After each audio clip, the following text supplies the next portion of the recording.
right. So we are live. Let's see if we can get this posted onto the Pottstown Rumble Facebook page so that we can. Do you want me to take care of that, Kevin? Yeah, if you copy over the link.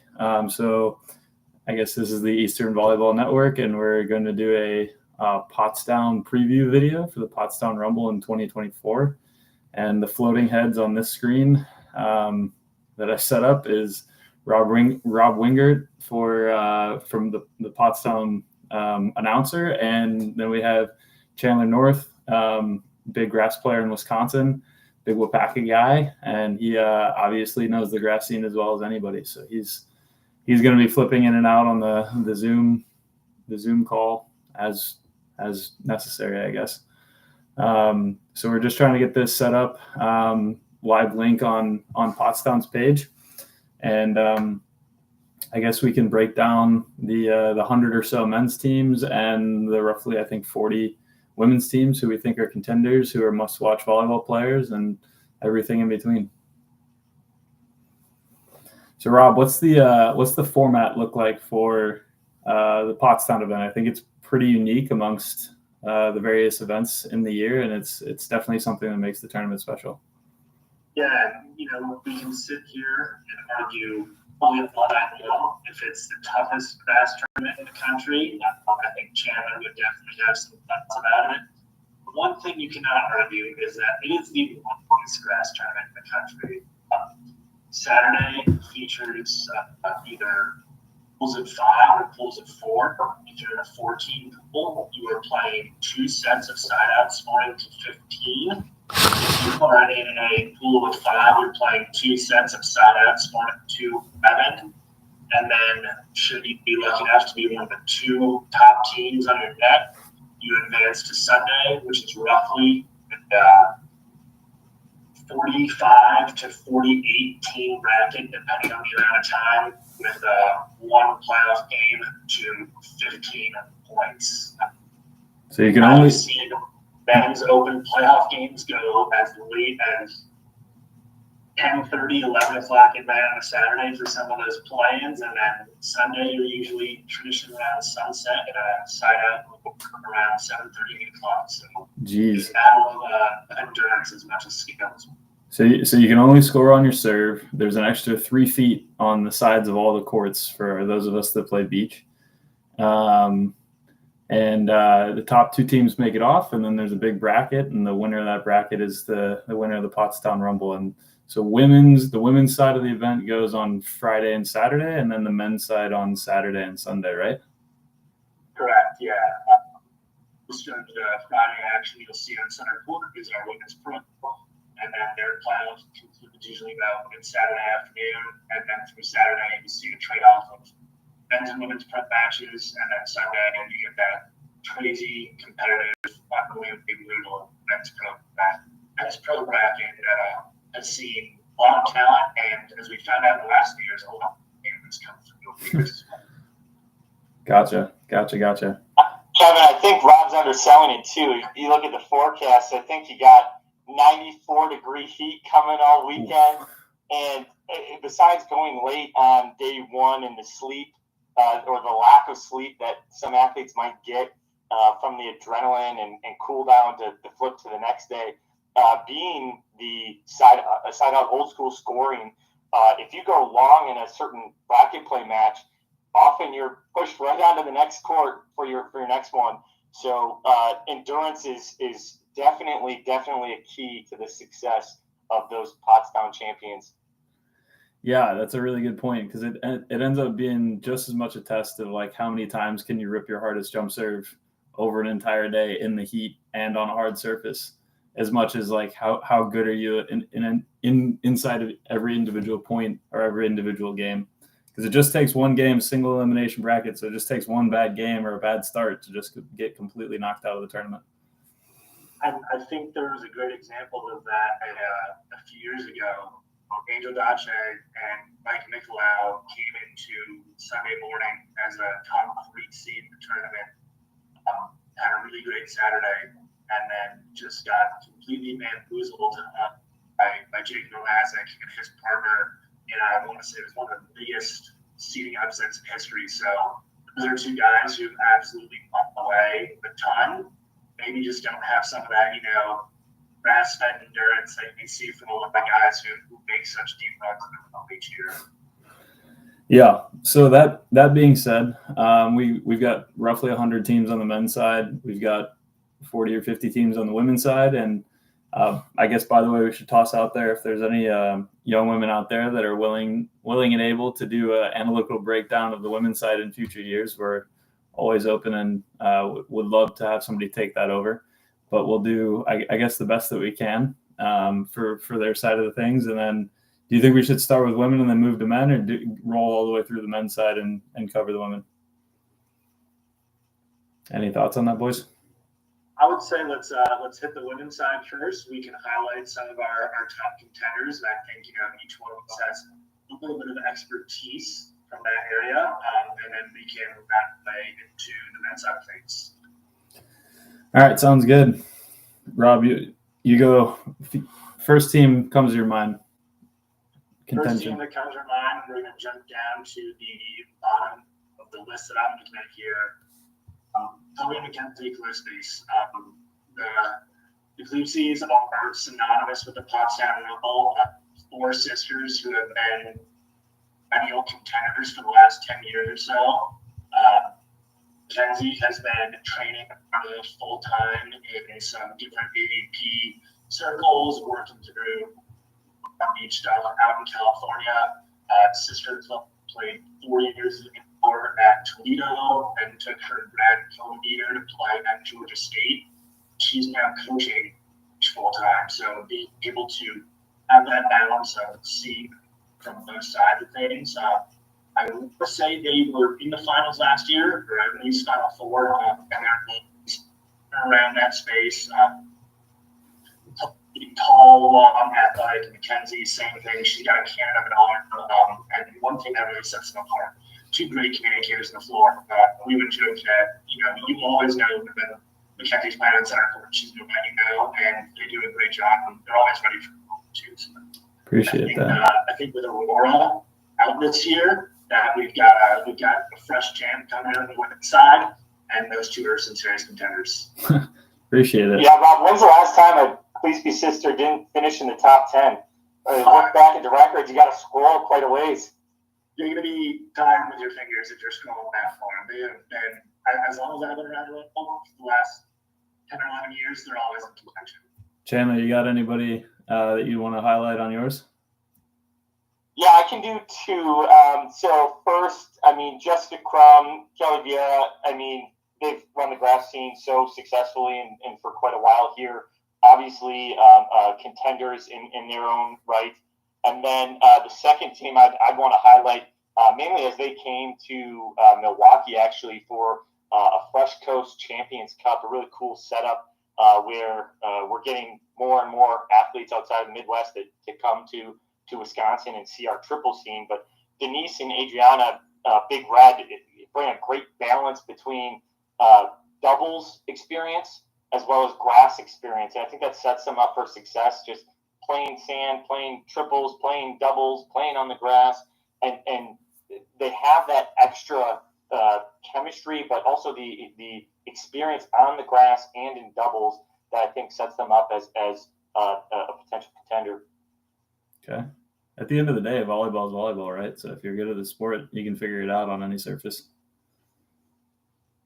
Absolutely. So who's your other one?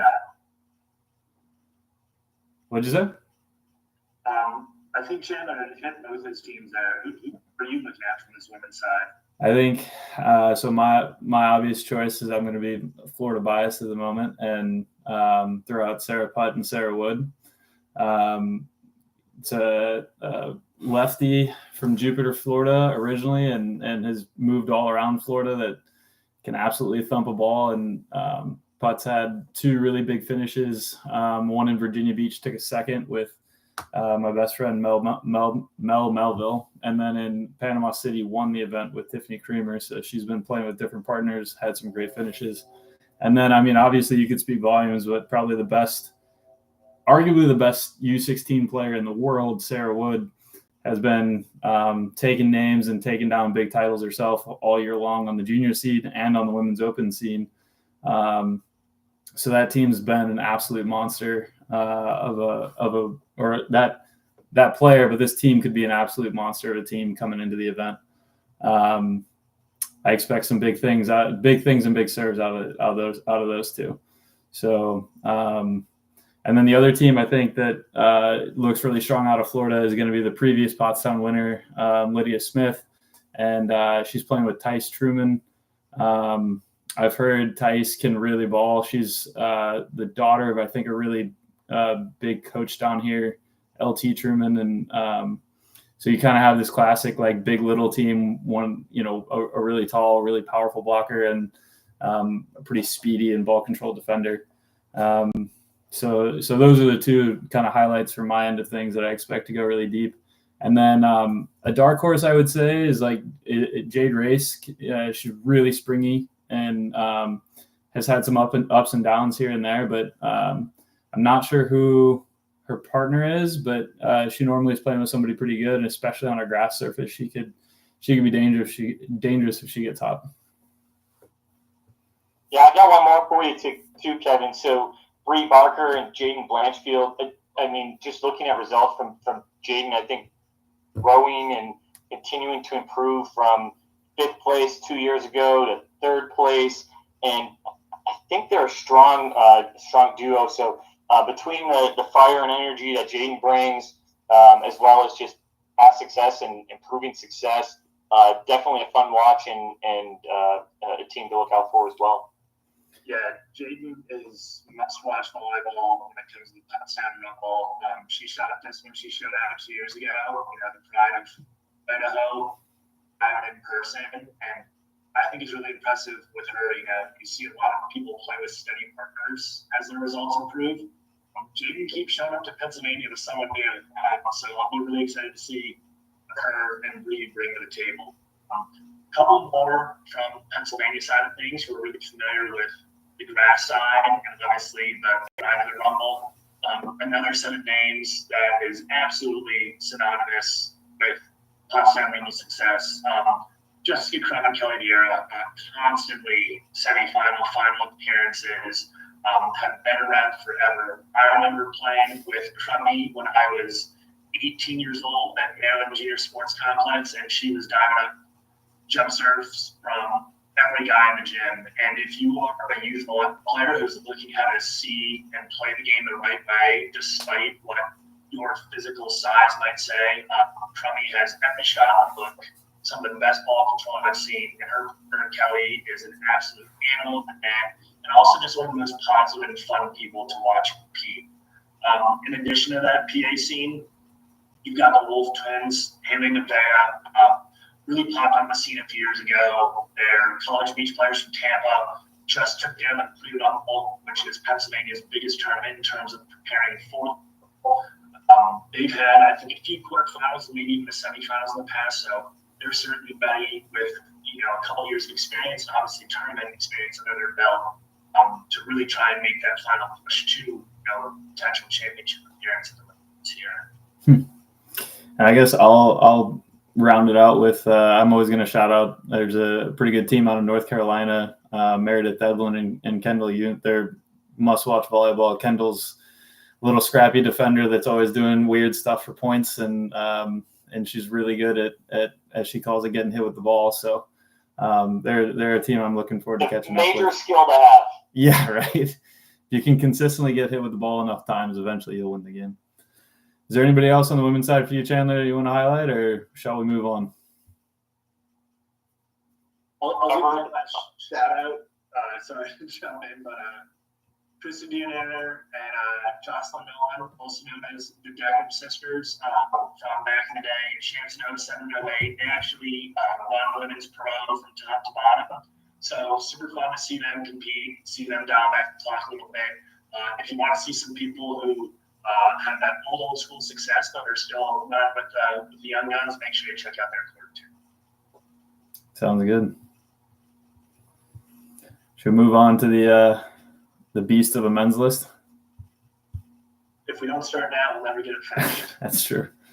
I mean, the way I look at it is, top to bottom, Pottstown always brings out a ton of really great talent. But I always say that like the people that are doing volleyball for a living probably are kind of that S plus tier where they should be on top. They can of course be upset in a game where you're just hitting jump serves a million miles an hour, and guys like Nick Drucker or Garrett Dim that bring these huge jumpers can obviously upset them. But I always like to highlight the guys like Jake Urrutia's return with Cody Caldwell, and the Jake's steadiness inside out, and combined with Cody's arm talent from the indoor side and now from the beach side, that I think really all they do is volleyball all the time. And that's probably if I'm not betting on myself, that's probably a team I'm betting on to win. Yeah, those guys were super impressive last year. And sometimes I think we can look down on some of the beach guys and say, do they have the endurance to go all day? Can they rip jump serves nonstop? Cody and Jake had all gas, no brakes. And I think a lot of, you said it, Kim, their steady side-out play allowed them to cruise through pool play a little bit and keep those arms and legs fresh for playoffs. And even just seeing Cody operate at such a high level from a physical standpoint, the finals was really fun to see last year. And you might call it grass volleyball, but that surface they were playing on that Sunday night was not grass. Yeah, no, it just turns into clay or mud at some point. Wood chips everywhere. Wood chips. Wood chips everywhere. Is there another? There's at least one more men's pro team that you could make the argument. They're most of their life is about volleyball, and I think they're a bit of a late ad. You want to go through Mr. Samuels and Frischman? Yeah. I have seen Jeff Samuels in person. He has lined up in Pottstown with a couple different people. Most impressively, I think he threw Adam Lynch's on his back in 2015 and took him to a gold final, just running tempo and anyone I've ever seen in a grass tournament. Jeff was just one balls out of the middle from some just buttery sets from the pushes. And Chase obviously is a name that's been around the AVP sand side of things a ton. I haven't had the chance to see him compete in person the same way that you guys have, but I'm excited to see the physicality and just experience he brings with child beach women. Yeah, that team is going to be tough to beat. Chase, however fast you think Chase looks on the live stream, he's that much faster in person. So that's another team I think that's in that kind of S plus tier. That's like everyone's going to be looking around to see kind of who can take that team off. But yeah, I think those are the two teams that come to mind on the entire list where I would say like both players are currently training all the time and really waking up, eat, sleep, and play volleyball all the time. And then there's a whole next tier of previous Pottstown winners or people that are perennially in the quarters and semis that I think have every bit of the ability to potentially compete with and then take off one of these top teams. So Chandler, you got anybody on that tier of things that you want to pop in with?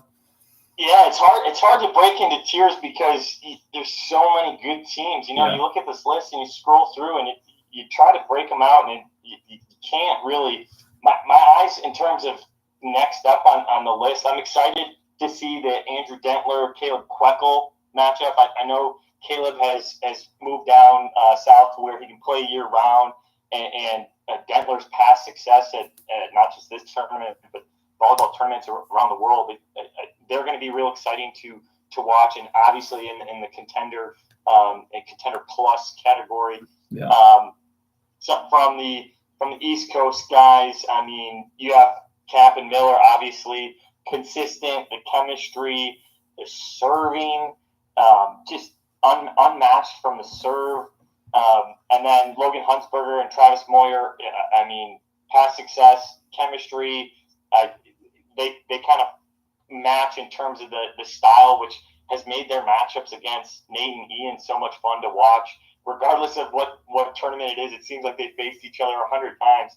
I'll tune in each and every time because it's definitely a match. If it ever happens, it get your popcorn ready.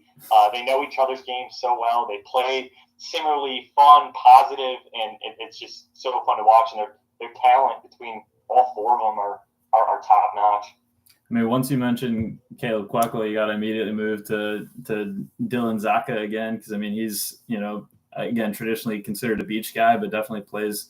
He can play finesse. He can play power. He's great passer, solid blocker, great server.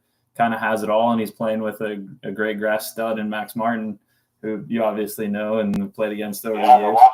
Milwaukee guy, yeah, and he's had at least, is it 2 little ones now? 1 or 2 little ones that he's got running around, and he's a great guy, a great player, a huge block, and really, really steady inside out. So he's going to be somebody that's going to be a fun team to watch as well.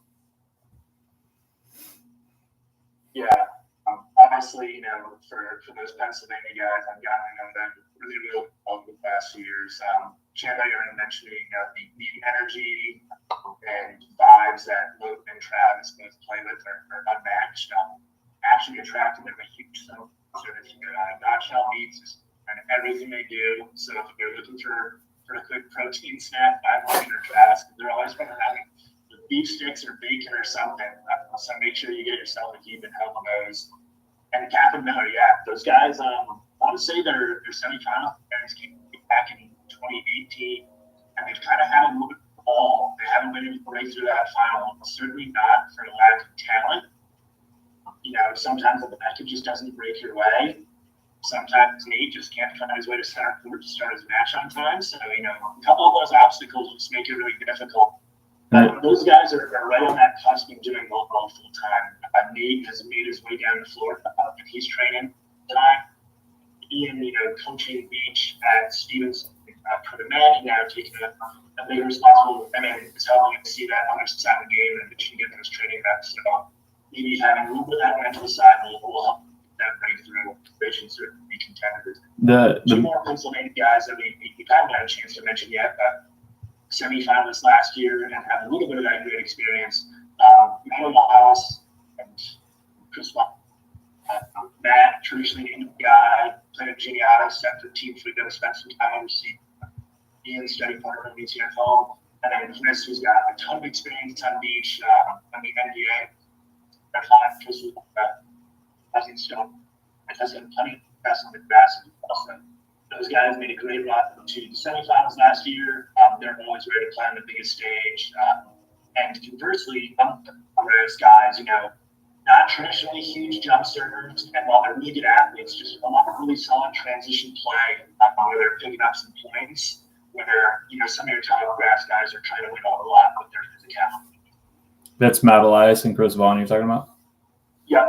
Yeah. Super smooth. Chris has got a ton of experience on the beach and on the grass, and he's kind of a perennial guy at Pottstown. I think he's definitely done well. He's made deep runs, and so he knows how it's done. He knows how to win, and whether it's 100 degrees or raining sideways, he's definitely somebody that can take over a game. I think he prefers it being raining sideways. There's nothing fun of any guys like more than adversity. And if there isn't adversity there, he will create some to be there so that he can take advantage of it. So I think in the next 5 minutes or so, this Zoom call is gonna kick us off. In which case, I will restart Zoom, and I guess I'll stay on the stream because why would I cut the stream out early? But just in case the Zoom cuts out, I just will start a new Zoom meeting, and I'll drop it to you guys on Facebook. And if there's anybody that's on the chat or going to put questions anywhere, that'd be a good opportunity to do that. But just wanted to make everybody aware. That was, I think, a pop-up that just came up on the screen. It's like, Zoom, you're running out of time. All right. Yeah, so thanks for the heads up, Kevin. I'll kind of chime in just to wrap up like the past champions or past success, as well as the AVP playing year-round type of teams. Gage and Lars Basie. Home was Denver. I don't know where they're at now. I think they've gone full swing into to the sand scene and have had some major success becoming a main draw team for AVP Sand. But the Denver scene is no stranger to grass. And then 2, I know they've played on the grass surface before. So I'm really excited to see how their recent successes and as they've grown, as they've come to adult age here, they've been playing adult volleyball for so long. It'd be really cool to see how they stack up.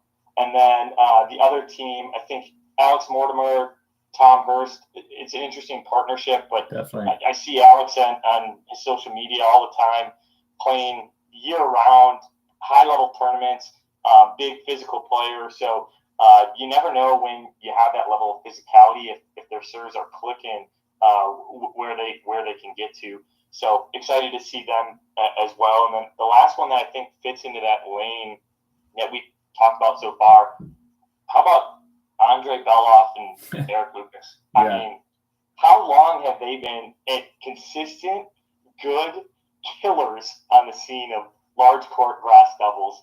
So if you're new to the game, if it's your first time to Pottstown, if you've never seen them play live, I think there's an element of respect from past success when you see the way they're still able to move and play the game.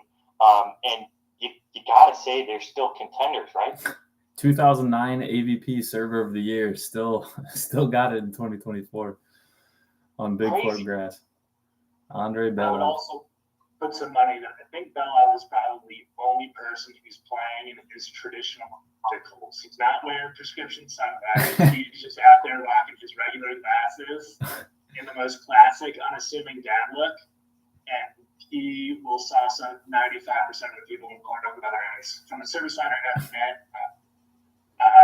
joked with Eric a few years ago. It felt like he had always the bronze and weight designation at Pottstown, just couldn't break through.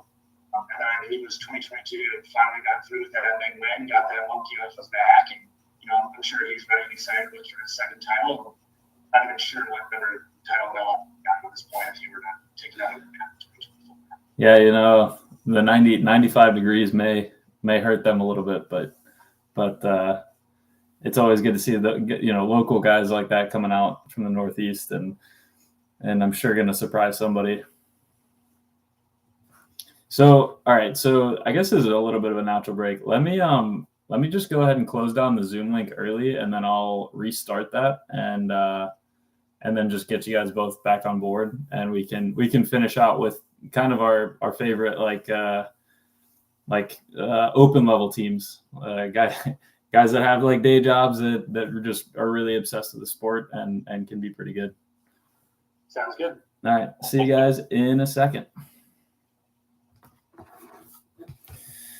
All right. This has been good so far. It's me being a boomer, trying to figure out how to simulcast. Let's see. Appreciate anybody that's tuned in, and hopefully we're doing a decent job here.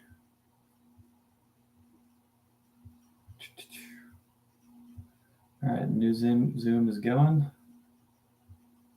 Participants. Security. There we go. All right, we're almost back. Appreciate the patience. And there we go. All right, a few more teams to go through, and then we'll sign off for the night. Appreciate you guys joining. And let's see who comes back.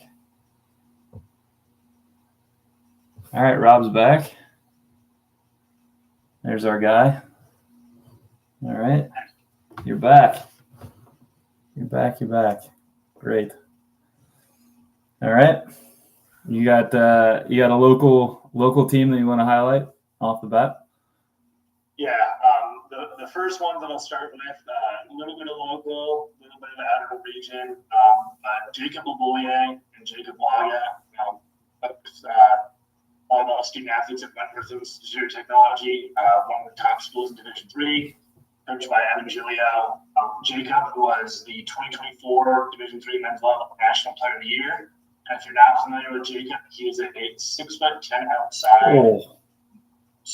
Really smooth. I affectionately nicknamed him one of the kaijus of Division III football. And seeing him on the grass court is impressive because you know that he's just a big guy, but he's got every skill set. He's great from the service line. He's a good serve receiver. He's got great hands. His partner Jacob, 6'3" lefty, super really electric from the service line. These guys surprised a lot of people this past year, and then had a great year again. So they should be playing with a lot of confidence, and just Jacob's size and at the net, that 6'10" should be enough to bother people. But when you add the heat they've got from the service line, their ability to go all day long, not the 2 seed you want to see in your pool if you're expecting to have an easy Saturday, that's for sure.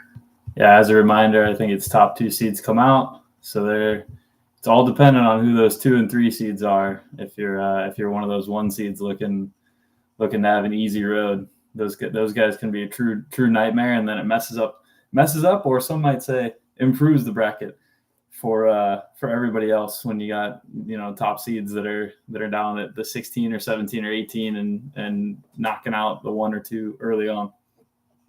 It's kind of a cool aspect about Pottstown where the pools can cause a big seeding reshuffle, and you end up with guys that you think might win the tournament, and they're like Andre and Lucas that might be coming out of pool with like the 25 seed, and then they make a storm run through the entire bracket and upset everybody else along the way. And one other thing that I would add that's pretty unique to the pool setup at Pottstown is if you're traditionally a 1 seed in your pool, that's not how they do the seeding, where a 1 is equal to a 1. Because we want to have competitive matches on center court all weekend long, you might be the seed in your pool as a top overall team, but you might be the 4th seed nominally. So sometimes it can put you in a tough spot when you're playing the other top teams, or depending if you're on a 5 and 4, you have a tough back-to-back. So exactly what you're saying, maybe Lucas and Bella look at a situation where they play a 16-14 and a 15-12, where they take them to turn around in 20 minutes and play their next pool play match, or that next match in between goes really quick, and all of a sudden you're playing again within the hour. There's so much out of your control of a tournament, but you got to do your best to mitigate some of those risks. And that's where you look at, your 4 seed isn't as frisky as someone else's might be in another. Actually, one of the best people to talk to in terms of mitigating these kind of risks and playing the tournament, playing the strategy, playing the long game is Mark Forniciari. He's playing with Spencer Gaston this year, and he's a KG lefty. He made a finals with Nolan Albright, probably 2020 or 2021.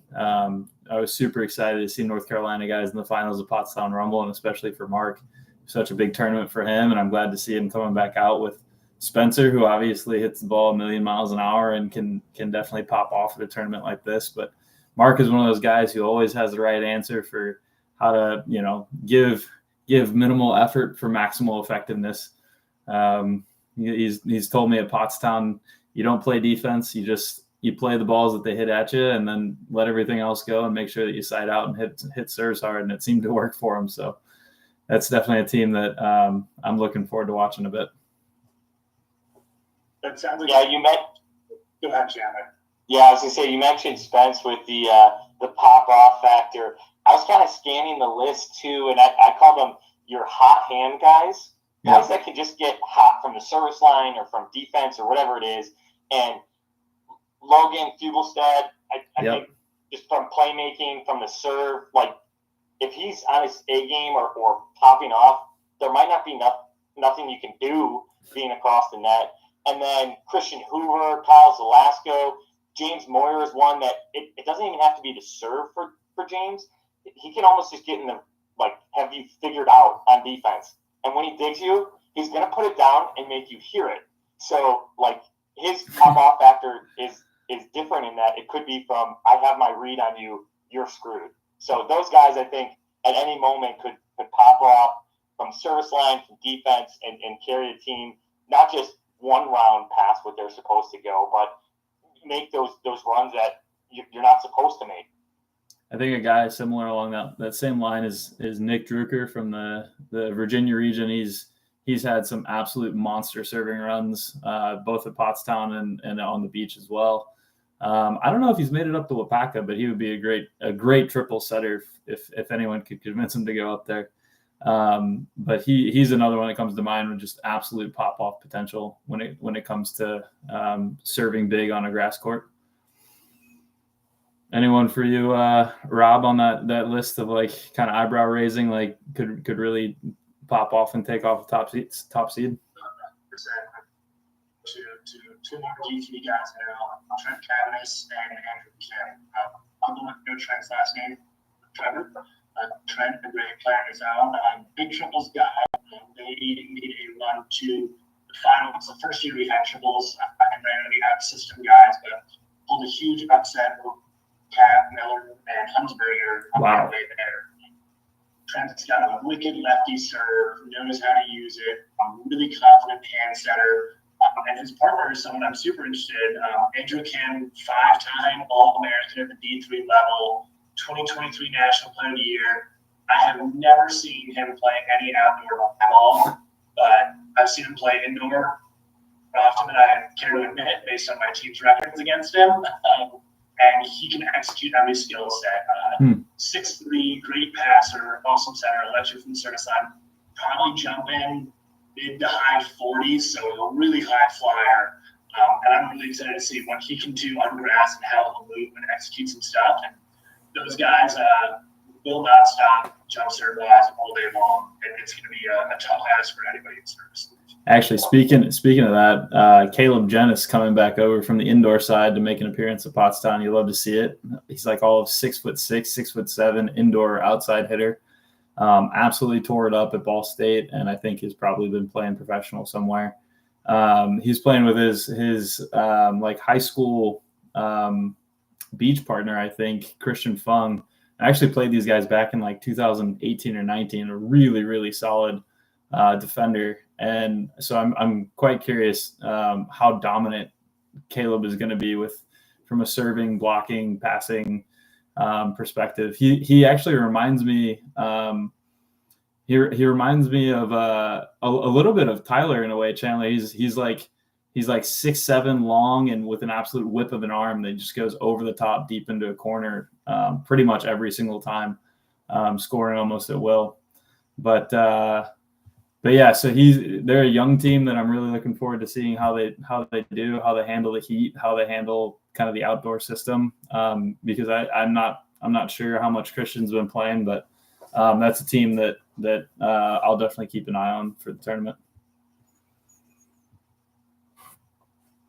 So let's see, who else do we have marked on here? I'd like to shout out the guy I'm bringing, Dan Leathers. He's a pretty much beach only guy from down here in Delray. Some people call him Delray Dan.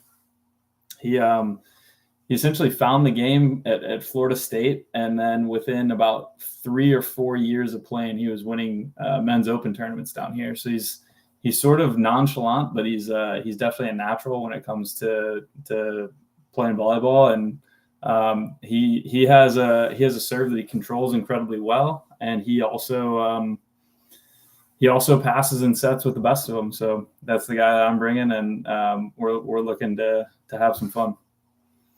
That's a good skills that's a perfect pick. Yeah, solid guy, solid player. So that's looking forward to the weekend to play Pottstown. Is there anybody else on the list that we want to go through or highlight? Yeah, I just had two more. I don't even know if sleeper is the right term, but maybe there's a chance some people don't know their games.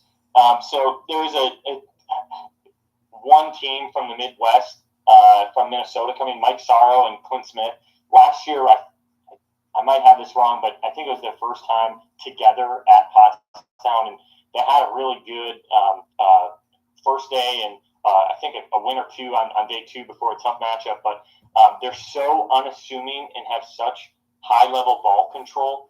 Mike's like, he's got to have like a 6'10" wingspan, and Clint is goofy-footed. So you look at them and you go, what? But they're so good and so unassumingly good. So definitely a team that could sneak up on some of the competition. And then the other team we haven't mentioned that I think has a chance for a deep run, especially if people don't know him, Blake Reardon and Andre Troyer. I got to see him at AVP Grass Nationals for doubles last year. And they ran into the semis against Tomas and Nolan, some defending champs, and it took them to the brink in, I think, a third set or late in two sets in that format, in that tournament. And I know they've been playing a little bit more together, not just at that tournament. So grass doubles experience, success in a very competitive tournament, success against very high-level players, maybe haven't broken through together at Pottstown yet. So they might be a team that can sneak up on some of the competition as well. Gotcha. And then Rob, I'll let you close us out with anybody else you want to mention from your neck of the woods. I know you know most of these guys, so if you want to just call out as many teams as you want, then we'll close it down. Per se, but I think I've got some guys that you got to see in play in person. First one, we'll start with Mac Charterita, his partner Sammy. Yeah. I don't know much about Sammy, but very rarely do you see a 5'9" left side full-time defender who is the best athlete on the court of all times, and that is Ryan Charterita. He has earned the nickname the Muscle Hamster for a reason. And Ryan has been off of Pottstown for a few years, but he's been back in the game. Huge beach guy out in New Jersey, plays a little beach at Highline because here in the Northeast, Kevin, you don't get to play beach year-round. We get this thing called snow. So those guys make it work, and I'll be sure to get Ryan on center court because he is as much fun to watch play as anyone at the tournament. Just absolutely electric. And everything he does, from his decisions to his handsets to his ability to navigate the net so well, despite how good his size is advantage. Next up, I've got two more college guys, Michael Kruger and Cam Milligan. Cam and Buffalo made a huge run in triples last year, and even though Chandler's great to take it down, I would say Cam and those guys were kind of top of the tournament because no one really knew who they were going in, and they made a lot of noise up until the finals. And if I were to try to describe Cam's play, it would be like testosterone personified. The dude serves hard, he hits hard, he sets hard. Like everything he does is just full send all the time.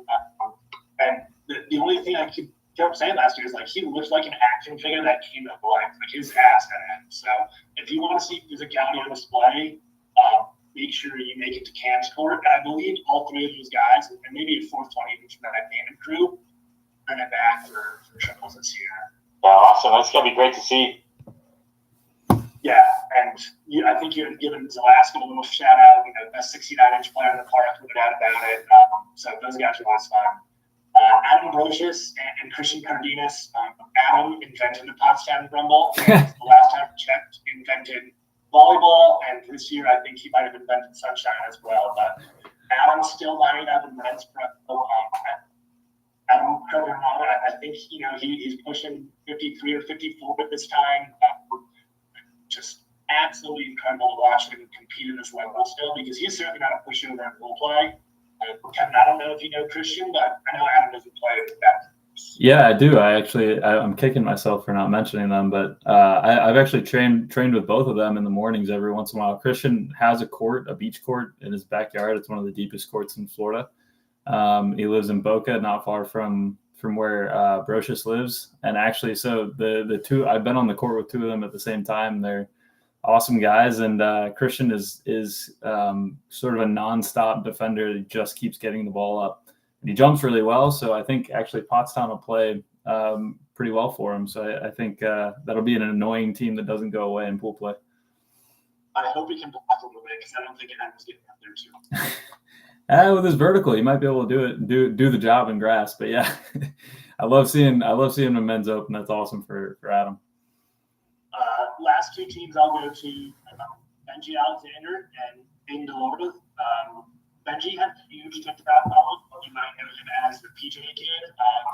Just super athletic, super springy, has clearly grown up playing the grass game. He's not afraid to jump set. He's not afraid to do some stuff we haven't seen. And then his partner, Aiden, is a junior in high school, senior, top player on the crowd. From what I know, he's a heck of a baseball player too. He ended up playing pretty high level Div 1 or somewhere. But seeing those guys team up will be really exciting. I would guess they're the youngest pair in men's prep, combined age of 35. So seeing how those guys can use their athleticism and hold their be really interesting. And then the last one, I got to shout out my partner, Luke Pinto, playing with Mason Nisley.